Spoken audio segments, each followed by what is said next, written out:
તો good morning students, આજે આપણે પ્લાન્ટ પિગમેન્ટ્સ અથવા વનસ્પતિ વર્ણકોમાં આઇસોફ્લેવોન અને જેનેસ્ટેનનું બંધારણ એક સાથે પુરવાર કરવાનું છે. તો જેનેસ્ટેન છે આઇસોફ્લેવોનનું વ્યુત્પન્ન અથવા ડેરિવેટિવ છે. તો તમને ખ્યાલ છે કે ફ્લેવોનમાં આ જે ફિનાઇલ રિંગ છે બીજા સ્થાને આવે તો આઇસોફ્લેવોનમાં ત્રીજા સ્થાને આવે છે.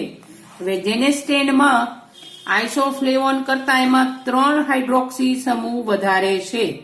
કયા સ્થાને? એક આ પેરા સ્થાને, એક આ 5મા સ્થાને અને આ 7મા સ્થાને. તો આપણે આઇસોફ્લેવોનનું નામ લખી શકીએ 3-ફિનાઇલ 4 અથવા ગામા ક્રોમોન, અથવા આપણે લખી શકીએ 3-ફિનાઇલ બેન્ઝો ગામા પાયરોન. તો આ જ રીતે જેનેસ્ટેનમાં આપણે લખી શકીએ એ કોનું વ્યુત્પન્ન છે? આઇસોફ્લેવોનનું. તો આપણે શું લખી શકીએ? આ ચોથા સ્થાન એટલે શું આવશે? 4'5'7 ટ્રાય હાઇડ્રોક્સી આઇસોફ્લેવોન. અથવા આ રીતે આપણે લખી શકીએ. તો આપણે અહીંયા પહેલા આપણે તમે આમ લખી શકો 3-ફિનાઇલ 4'5'7 ટ્રાય હાઇડ્રોક્સી પછી 4 ગામા ક્રોમોન. અગાઉ તમે આ ફિનાઇલ લખી શકો અથવા આમ પણ લખી શકીએ 4'5'7 ટ્રાય હાઇડ્રોક્સી 3-ફિનાઇલ બેન્ઝો ગામા પાયરોન. અને આ અગાઉ લખવું હોય તો શું લખવાનું છે? 3-ફિનાઇલ 4'5'7 ટ્રાય હાઇડ્રોક્સી બેન્ઝો ગામા પાયરોન. બરોબર. તો આઇસોફ્લેવોનનું અણુસૂત્ર અથવા મોલિક્યુલર ફોર્મ્યુલા જે ફ્લેવોનનું છે એ જ રહેશે. એટલે શું થાય? C15H10O2 છે. તો જેનેસ્ટેનનું અણુસૂત્ર આના કરતા આમાં 3 ઓક્સિજન પરમાણુ વધારે છે. એટલે 3 આમાં ઉમેરીએ એટલે શું થશે? C15H10O5 છે. આઇસોફ્લેવોનનું એસિટાઇલેશન પ્રક્રિયા થતું નથી અથવા એસિટાઇલ વ્યુત્પન્ન બનતો નથી. તેથી આપણે શું કહી શકીએ છીએ કે આઇસોફ્લેવોનમાં હાઇડ્રોક્સિલ સમૂહ અથવા OH સમૂહ આવેલ નથી અથવા ગેરહાજર છે. જેનેસ્ટેનનું એસિટાઇલેશન પ્રક્રિયા કરતા ટ્રાય એસિટાઇલ વ્યુત્પન્ન મળે છે. તેથી આપણે શું કહી શકીએ? જેનેસ્ટેનમાં 3 હાઇડ્રોક્સિલ સમૂહ અથવા 3 OH સમૂહ આવેલા છે અથવા હાજર છે. બરોબર. હવે જાયસેલ પદ્ધતિ વડે પરિમાપન કરતા આમાં મિથોક્સી સમૂહ ગેરહાજર છે. આ જ રીતે જેનેસ્ટેનમાં જાયસેલ પદ્ધતિ પ્રમાણે પરિમાપન કરતા તેમાં મિથોક્સી સમૂહની ગેરહાજરી દર્શાવે છે. એટલે બંનેમાં ગેરહાજર છે.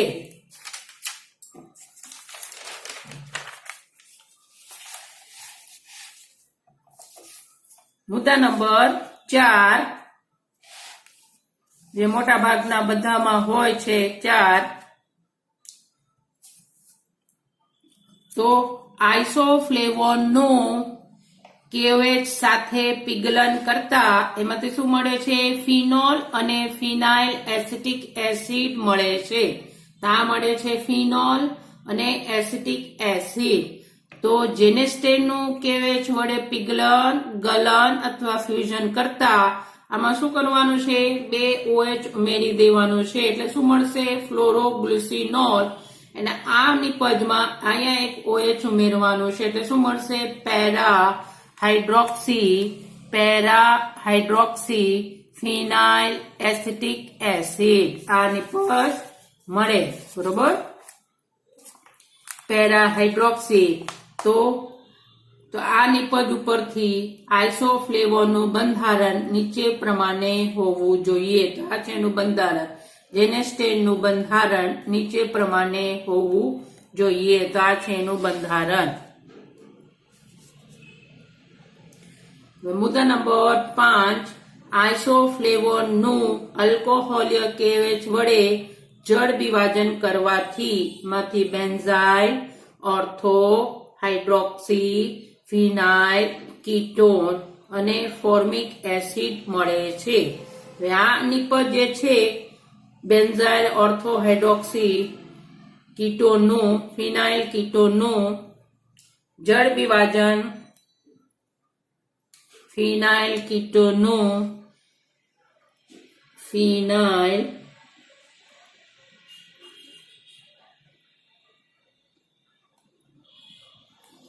બરોબર.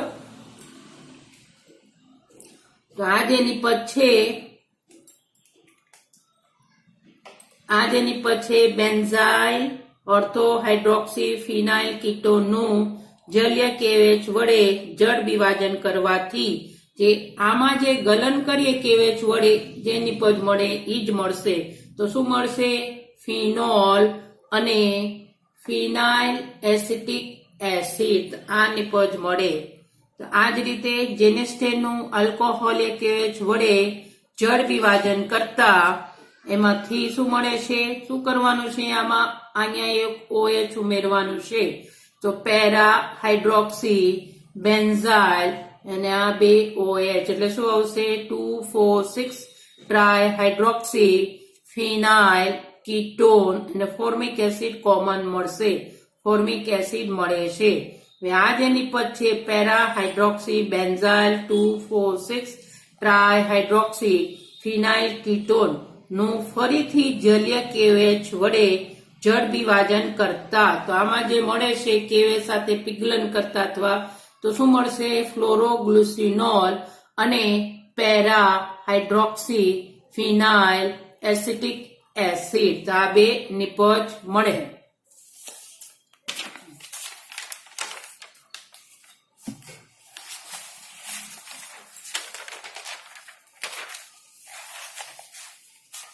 તો આવી રીતે પ્રક્રિયા કરીએ તો આમાં બી બે નિપજ મળશે અને આમાં બી બે નિપજ મળશે. બરોબર. તો આવી રીતે આમાં બે નિપજ જે આમાં મળે છે આમાં મળશે, આમાં જે મળે છે આમાં મળે. તો આવી રીતે પ્રક્રિયાથી તો આઇસોફ્લેવોન છે એનો જ્યારે આલ્કોહોલિક કેવેચ વડે જળ વિભાજન કરીએ તો શું થશે? પાયરોન ચક્ર છે એ તૂટે છે, અહીંયાથી તૂટશે, એક હાઇડ્રોજન અહીંયા જોડાય, અહીંયા O2H જોડાશે અને આ બંધ તૂટે, આ કાર્બન સાથે એક હાઇડ્રોજન જોડાય એટલે એમાંથી મળે ઓર્થો, હાઇડ્રોક્સી, ફિનાઇલ, બેન્ઝિલ, કીટોન અને શું મળશે? આ કાર્બન છે શું બનાવે છે? Formic acid. આજે આનું જળ વિભાજન કરીએ જલીય કેવેચ વડે તો આ જે કાર્બન અને આ કાર્બન વચ્ચેના બંધ છે એ તૂટે, એક હાઇડ્રોજન અહીંયા જોડાય, OH અહીંયા જોડાય એટલે શું મળે? ફિનોલ અને ફિનાઇલ એસિટિક એસિડ. અને આમાં શું થશે? આનું આપણે કરીએ આવી જ રીતે કરીએ જેને સ્ટેન્ડમાં તો શું થશે?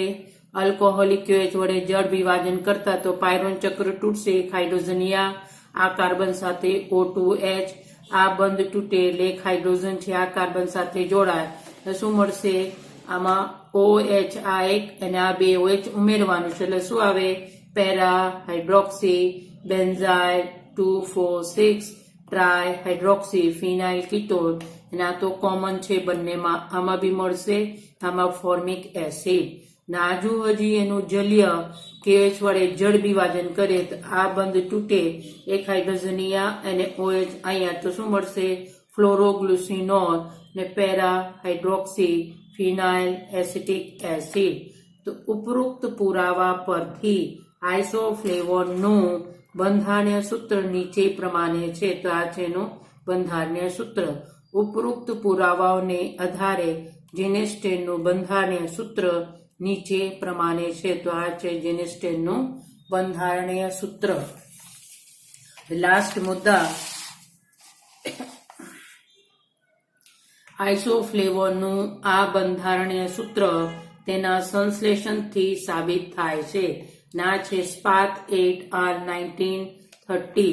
આમાં એ સ્ટાર્ટિંગ મટીરિયલ લેવાનું છે benzyl, ortho, hydroxy, phenyl, ketone અને ઇથાઇલ ફોર્મેટ ની સંકલન પ્રક્રિયા સોડિયમ ધાતુની હાજરીમાં કરતા એમાંથી આ નિપજ કાર્બેલ્ડિહાઇડ અથવા ફોર્માઇલ વ્યુત્પન્ન મળે, જેનું પુનઃરચના કરીએ તો અહીંયા જે ઓક્સિજન ને કાર્બન વચ્ચેના જે પાયબંધ ઇલેક્ટ્રોન છે ઓક્સિજન પરમાણુ મેળવે એટલે શું આવશે? આંશિક ચાર્જ માઇનસ. તો અહીંયાના કાર્બન ઉપર જે એક પ્રોટોન છે એનું સ્થાનાંતર થાય, એમાંથી બને CHOH અને ઇલેક્ટ્રોન યુગમ આ કાર્બન સાથે જોડાય. આ કાર્બન અને આ કાર્બન વચ્ચે ડબલ બોન્ડ આવે એટલે રીએરેન્જમેન્ટ થાય. તો આવી રીતે વ્યુત્પન્ન મળે. પછી એને HCl સાથે ગરમ કરી એટલે ચક્રીયકરણ થાય. તો આમાંથી OH અને આ એક હાઇડ્રોજન H2 તરીકે દૂર થાય એટલે શુદ્ધ મળે આઇસોફ્લેવોન. તો આ જ રીતે આપણે જેનેસ્ટેનનું આ બંધારણ તેના સંશ્લેષણથી સાબિત થાય છે. આમાં શું ફેરફાર કરવાનો છે? એક OH અહીંયા ઉમેરવાનું છે, એક OH અહીંયા ઉમેરવાનું છે ને એક OH અહીંયા. બાકી બધું પ્રક્રિયા સરખા છે. તો આપણે શું કહેવાય? આને પેરાહાઇડ્રોક્સી, બરોબર, પેરાહાઇડ્રોક્સી અને કહેવાય બેન્ઝાઇલ 2,4,6. આ છે આપણે મેન લીધું છે એટલે અહીંયાથી નંબરિંગ કરીએ તો આવશે 2,4,6 ટ્રાયહાઇડ્રોક્સી ફિનાઇલ કીટોન. ને ઇથાઇલ ફોર્મેટ સાથે શું કરવાનું છે? ઇથાઇલ ફોર્મેટ સાથે સંકલન પ્રક્રિયા સોડિયમ ધાતુની હાજરીમાં. તો આમાંથી ઇથોક્સાઇડ આયોન અને આમાંથી એક હાઇડ્રોજન H+ એટલે ઇથેનોલ તરીકે દૂર થાય C2H5OH. અને આ જ રીતે આપણને શું મળશે? કાર્બેલ્ડિહાઇડ અથવા ફોર્માઇલ વ્યુત્પન્ન, જેનું પુનઃરચના થાય. જેવી રીતે આમાં થાય છે આ જ રીતે આમાં પુનઃરચના થાય એટલે આમાંથી શું મળશે? Double bond CHOH. જેને ગરમ કરીએ HCl ની હાજરીમાં એટલે ચક્રીયકરણ થાય એટલે શું થશે? આ OH અને હાઇડ્રોજન એટલે જેનેસ્ટેન મળે છે. તો આવી રીતે તમે સાથે પુરવાર કરશો તો તમને ઈઝી લાગશે, કે મુદ્દાઓ બધા સરખા છે. આમાં છે વિસ્થાપિત, આમાં લેવાનું છે જેનેસ્ટેનમાં, બાકી કઈ ફેરફાર છે નહીં. આવજો.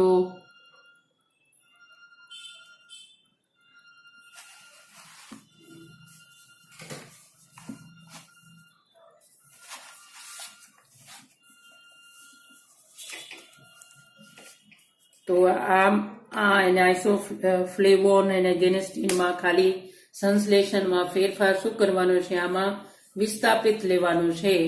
જે આપણને બંધારણમાં છે અહીંયા OH ઉમેરવાનું, અહીંયા OH અને આ OH, અને આ તો કોમન છે બંનેમાં.